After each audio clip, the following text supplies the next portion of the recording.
artists. So today we are going to be drawing a picture about snowflakes. Now these are real, actual snowflakes that someone photographed under a microscope. The first artist who did this was named William Bentley. He was a farmer from Vermont, and in the 1800s, he started taking pictures of snowflakes under his microscope using a camera. Look how amazing they are. Snowflakes have 6 points and they repeat around in a circle. We're gonna make some today. This project looks really great when you put a little bit of paint on it. If you don't have paint at home, I'll show you how to make some using marker and water. If you have some salt at home, that's gonna be a bonus ingredient to bring. Now the first thing you're gonna need though is crayons. Crayons are waxy, so you'll be able to see them even after the water. If you have a white crayon or a white oil pastel, it's gonna look like a secret magic trick, and you can draw with this. Most snowflakes have 1, 2, 3, 4, 5, 6 points. So that's what we're gonna do today. Let's draw an X first, somewhere on your paper. That's 1, 2, 3, 4 points already. Add one more line through the middle and 6. Nice. I want you to make at least 5 snowflakes. You can make more if you want. Some can be big, some can be small, and I'm using crayon, but if you want to start with pencil, that's okay too. Now, after you draw your X, You've got lots and lots of choices. This paper will be on your Schoology page to look at. Let's start with the letter V. Do you see this snowflake here? It's made with lots of tiny little V shapes that run up and down the length of these spikes. So let's try it.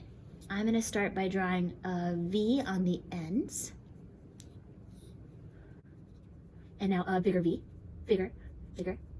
And guys, this is called radial symmetry, when you repeat something all around. Maybe now I'll draw a little V again. There we go, my first snowflake. For the next snowflake, let's try a circle snowflake. We'll draw a circle in the middle, some circles on the ends, and then you can add either circles up and down the whole thing. You could add just some little lines that you think would look good. And you don't have to try every single one of these that I'm showing you. They're just ideas. Now, do you see the shape in the center of this snowflake? That's what we're gonna try next. Start a little way out from the middle and just connect all these lines. It's almost like you're making a spider web. Then you can add the V's on the ends, big ones, little ones. You can add another shape inside. Lots of choices here. There's kind of like a flower snowflake you could make. You could pick a shape like hearts or stars and repeat them. I'm gonna try to make a diamond all around the edges of this snowflake. And you can also just totally make one up. This one, I'm gonna add some backwards V's, and I've never seen a spiral in the middle of a snowflake, but I'm just gonna go for it. Now, if you've got a white tool, like a white crayon or a white oil pastel, this is perfect time to use it. Oops, my crayon broke, so I'm just gonna use the tippy top of it. You have to push really nice and hard and make lots of extra snowflakes. You can even trace the ones that you've already made. Now, if you've got paint at home, time to pull it out, wake it up with a little bit of water, and you're gonna paint what's called a wash. That means like a thin layer of paint on top. You use a lot of water to spread it out. If you wanna change color, remember to wash your brush really well, switch colors, and let them blend together. It'll look beautiful. I'm gonna paint over the white part that I drew, and let's see if you can see it. Wait for it, wait for it. Look how cool that is. It's like a secret message, right?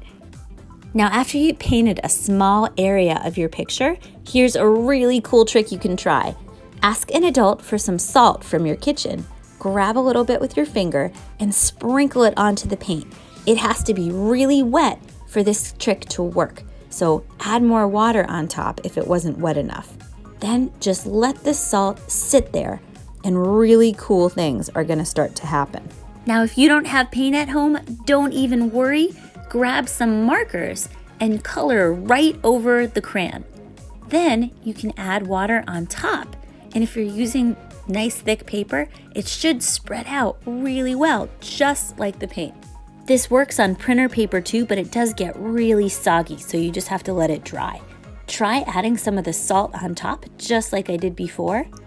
and check out what it looks like when it's all dry.